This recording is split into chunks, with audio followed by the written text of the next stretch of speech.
Hello friends, आपका स्वागत है स्टडी करियर में। फ्रेंड्स, आज से हम यूपी में क्वेश्चन देखेंगे प्रीवियस ईयर के। अब हमारा यूपी कोर्स खत्म हुआ है, जो थोड़ा बहुत बचा है वो क्वेश्चन से हो जाएगा। अब हम कंटिन्यू प्रीवियस क्वेश्चन देखेंगे पेट के लिए, और जो आने वाले सभी एग्जाम है उनके लिए आपको जिससे ये पता चल जाएगा कि किस तरह क्वेश्चन पेपर में आते हैं। तो चलिए देर न करते स्टार्ट करता हूँ क्वेश्चन आपको मैं। चलिए पहला क्वेश्चन देखते हैं हम कि बताइए। ये देखिए, यूपी ट्रिपल एस सी ग्राम विकास का परीक्षा 2018 में आया था। इसमें पूछा है कि उत्तर प्रदेश राज्य कब अस्तित्व में आया था। तो अगर आपको ये पूरा पता होगा कि उत्तर प्रदेश का राज्य का अस्तित्व कब में आया, तो 1 अप्रैल 1937 को आया था। कब आया था? और इसका पूरी तरह से नाम संयुक्त प्रांत से उत्तर प्रदेश का पड़ा था 25 जनवरी 1950 को। इसको देखिए डिटेल बिल ब्रिटिश शासन के दौरान संयुक्त प्रांत के रूप में 1 अप्रैल 1937 को उत्तर प्रदेश राज्य अस्तित्व में आया था। इसके पूर्व इसे आगरा एवं अवध के संयुक्त प्रांत, जिसे संक्षेप में संयुक्त प्रांत कहा जाता था। स्वतंत्र प्राप्ति 25 जनवरी 1950 को इसका नाम बदल के उत्तर प्रदेश किया गया था। तो आपको याद ये भी रखना है कि इसका उत्तर प्रदेश नाम कब किया गया था, तो 25 जनवरी 1950 को। ये भी पूछा जा सकता है। तो आपको याद रखना है कि उत्तर प्रदेश नाम कब पड़ा इसका, अगर पूछ ले पूरी तरह से, तो 25 जनवरी 1950। संयुक्त प्रांत से इसका अस्तित्व में कब आया था, तो 1 अप्रैल 1937 को आया था। अगला क्वेश्चन देखते हैं। अगला क्वेश्चन पूछा है कि बताइए उत्तर प्रदेश का राज पंछी कौन सा है। तो अगर आपको नहीं पता हो तो याद रखिएगा सारस है। क्या है?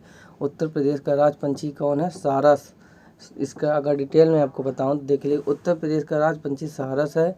सारस क्रेन विश्व में सबसे लंबा उड़ने वाला पंछी है। ये भी आपको याद रखना है कि विश्व में सबसे लंबा उड़ने वाला पंछी है। इसका वास स्थान दक्षिण एशिया है। सारस का विज्ञान नाम एंटीगोन है। ग्रास एंटीगोन है। ये भी आपको याद रखना है। अगर वो क्या पता पूछ ले, कोई भरोसा नहीं ट्रिपल एस सी का। जो अब भारत में ही सीमित है, जबकि अन्य प्रजाति ग्रास एंटीगोन सेपियाई भारत में असम से वियतनाम और यहाँ तक कि ऑस्ट्रेलिया में भी पाया जाता है। आपको इतना नहीं याद रखना है, ये 2 क्वेश्चन याद रखना है। विश्व में सबसे लंबा उड़ने वाला पंछी है, और इसके बाद सारस का विज्ञान क्या है? Grass antigone. ठीक है। अगला क्वेश्चन देखते हैं। यूपी ट्रिपल एस सी अमीन परीक्षा 2016 में पूछा था, यूनाइटेड प्रोविंस कब उत्तर प्रदेश बना। तो देखिए मैंने कहा था ना, पूछ लिया, तो वही देखिए पूछ लिया। कब बना है? 12 जनवरी 1950 को। ये याद रखना है। प्रोविंस का नाम 12 जनवरी 1950 को बदल के उत्तर प्रदेश किया गया था। देखिए पूछ लिया। डेट अगर नहीं याद भी है तो कोई दिक्कत नहीं है, पर आपको सन याद होना चाहिए कब है, 1950 को। फिर पूछा अगला क्वेश्चन देखते हैं। देवबंद आंदोलन यूपी संयुक्त प्रांत। देखिए संयुक्त प्रांत कब था? मैंने आपको बनाया था 1937 के पहले में। किस वर्ष आरंभ किया हुआ था? तो कब हुआ था? 1866 में। देखिए डिटेल में लिख देखें तो देवबंद आंदोलन की शुरुआत मौलाना हुसैन अहमद एवं अन्य लोगों द्वारा, ये नाम याद रखना है मेन, मौलाना हुसैन अहमद। 1856। देवबंद यूपी। देवबंद कहाँ पड़ता है? तो सहारनपुर में पड़ता है। ठीक है। संयुक्त प्रांत में दार उलूम की स्थापना के साथ हुई थी। ये भी याद रखना, किसके साथ हुई थी? दार उलूम की स्थापना के साथ हुई थी। ठीक है, ये भी आपको याद रखना है। अगला क्वेश्चन देखते हैं। गाजियाबाद जनपद में आलमगीर से प्राप्त पुरातत्व सामग्री प्रतिबंधित करती हैं, किससे संबंधित हैं? आपको अगर आलमगीर के बारे में नहीं पता तो आपको पता होना चाहिए हड़प्पा संस्कृति गाजियाबाद में स्थित आलमगीर। 2 ही अपने यहाँ, हुलास और एक आलमगीर, ये पुरातात्विक स्थल है।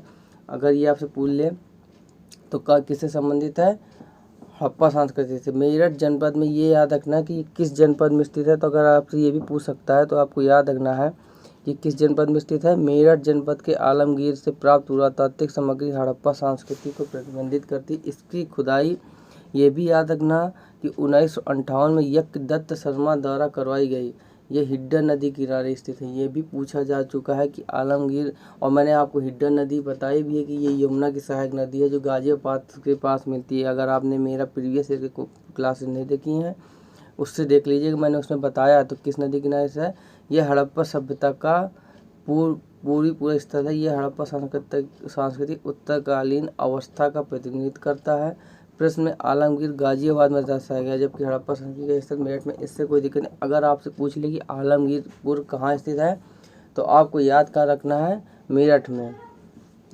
अगला क्वेश्चन देखते हैं। अगर अगला क्वेश्चन देखें तो पूछा है कि बेगम सामरू ने एक अति प्रसिद्ध चर्च का निर्माण किया। तो मैंने आपको बताया था, इसको याद भी रखना है। इसकी चर्च के साथ इनकी समाधि भी यहीं स्थित है, सरदाना मेरठ में। मैंने अगर आपको पढ़ाया, बेगम सामरू 1753-1836 ने इनका जीवन काल था। अति प्रसिद्ध चर्च का निर्माण मेरठ के निकट सरदाना में कराया था। बेगम सामरू के पति एक यूरोपीय वाल्टर रेनहार्ट समृद्ध थे, जिन्होंने कई रियासतों को सैन्य सहायता प्रदान की थी। सांबे को बंगाल के नवाब नजफ खान ने सहारनपुर के रोहिला सरदार जब्त खां को हराने प्रमुख भूमिका के कारण सरदाना की जगीर प्रदान की थी। ये भी आप याद रख सकते हैं। सांबे का स्थानीय नाम अपभ्रंशित होकर समरू हो गया था। अपने पति की मृत्यु के बाद बेगम समरू सरदाना की शासकिया बनी थी। इतना इम्पोर्टेंट नहीं है, इतना डिटेल याद करें, फिर भी मैंने भी डिटेल पढ़ा दी आपको। अगला क्वेश्चन देखते हैं।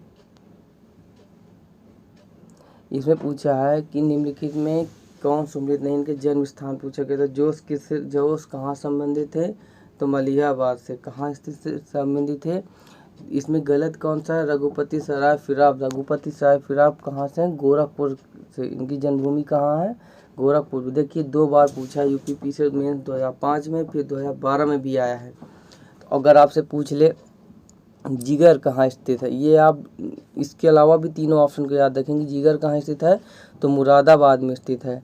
चकबस्त कहाँ स्थित है तो लखनऊ में। अगर गलत वाला कौन सा, रघुपति सराय फिराब कहाँ स्थित है तो लखनऊ में, गोरखपुर में स्थित है, सॉरी, ठीक है। अगला क्वेश्चन देखते हैं। अब निम्नलिखित में से कौन सुमलित नहीं है, तो अगर आपसे पूछे राम प्रसाद बिस्मिल्लाह को अगर फांसी कहाँ दी गई थी, ककोरी कांड में, तो गोरखपुर में दी गई थी। अमीर खुसरो कहाँ संबंधित है तो एटा में। और जन्म कहाँ हुआ था राम प्रसाद बिस्मिल्लाह का, शाहजहाँपुर में। मिर्ज गालिब कहाँ के थे, मिर्जा गालिब आगरा के। जोश कहाँ के थे, देखिए अभी पीछे भी मैंने जोश को बताया, तो जोश कहाँ से संबंधित है तो मलिहाबाद से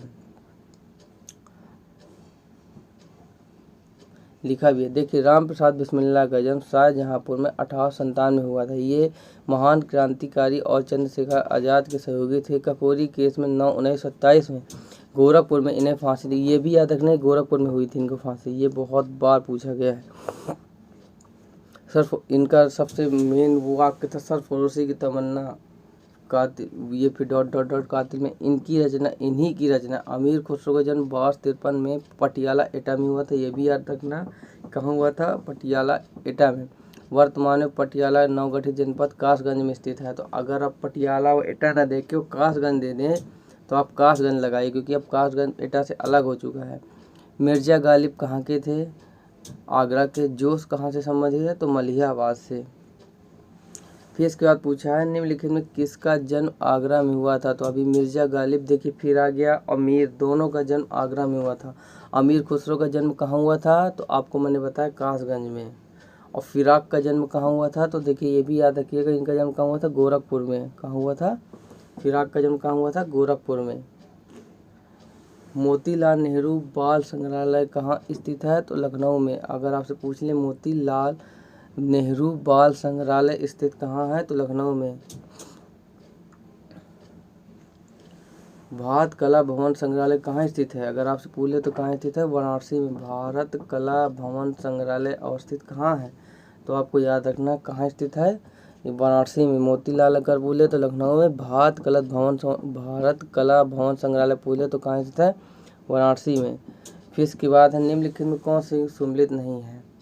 विंध्याचल मैंने आपको मंदिर पढ़ाया था, कहाँ विंध्याचल की देवी स्थित है तो मिर्ज़ापुर में। देव शरीफ की मैंने आपकी दरगाह भी पढ़ाई थी, अगर आपने प्रीवियस नहीं पढ़ा तो आपको पढ़ना पड़ेगा। कहाँ स्थित है तो बाराबंकी में। हस्तिनापुर कहाँ स्थित है तो मेरठ में। सेंगवेरपुर यह भी मैंने आपको बताया था, कौशाम्बी में स्थित है। मैंने अगर आपको प्रीवियस क्वेश्चन अगर जिन्होंने देखा उनको बहुत मजा आएगा इन क्वेश्चनों को हल करने में, कॉन्फिडेंस भी उनका बूस्ट होगा। और जिन्होंने नहीं देखा वो देख सकते हैं।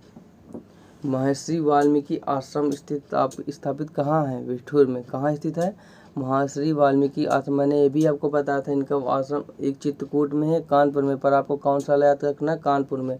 देखिए महर्षि वाल्मीकि आश्रम बिठूर में स्थित है। बिठूर गंगा नदी किनारे कानपुर शहर में लगभग 21 किलोमीटर उत्तर प्रदेश। इसके अलावा पौराणिक कथाओं के अनुसार चित्रकूट में भी वाल्मीकि आश्रम है, मैंने आपको ये भी बताया था। आगरा में स्थित दयाल बाग संबंधित किससे है? राधा स्वामी पंथ से।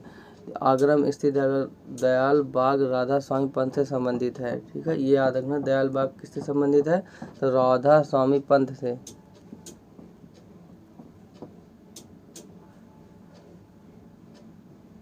इतने ही क्वेश्चन थे।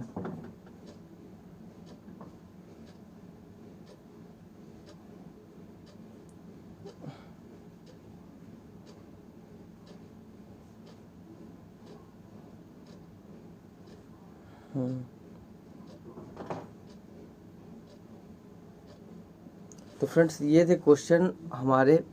मैंने अगर आपको इसको हल करना है, इससे आपको समझ में आ जाएगा कि किस तरह क्वेश्चन है। इनको एक बार देख लीजिएगा अच्छे से, जिससे आपको पूरे क्वेश्चन हो जाएगा। और मैं लगातार आपको पूरे क्वेश्चन करा दूंगा, आप टेंशन ना लीजिएगा। आपको किसी बुक की पढ़ने जो नहीं, मैं सभी क्वेश्चन करा दूंगा। और प्लीज़ फ्रेंड्स हमारा सपोर्ट करिए और साथ दीजिए, ज़्यादा से ज़्यादा वीडियो शेयर करिए और सब्सक्राइब करिए हमारे चैनल। इसी के साथ थैंक यू सो मच, जय हिंद।